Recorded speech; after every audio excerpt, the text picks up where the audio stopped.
لو كل مرة بتيجي تعملي حاجة وتبقي متحمسة ليها بعدين تلاقي أي سبب يخليكي توقفي أو ما تعمليهاش أو تأجليها، يبقى محتاجة هنا أدور على الربط اللي أنا ربطاه أو الاحتياج اللي أنا محتاجاه. يعني إيه؟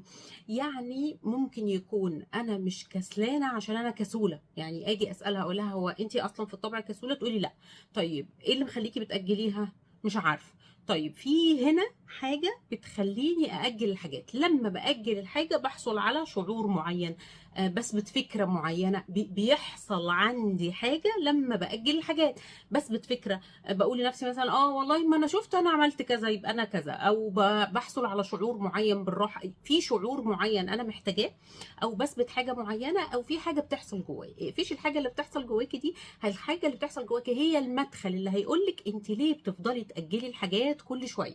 ما تقعديش تزقي نفسك انك تعملي الحاجات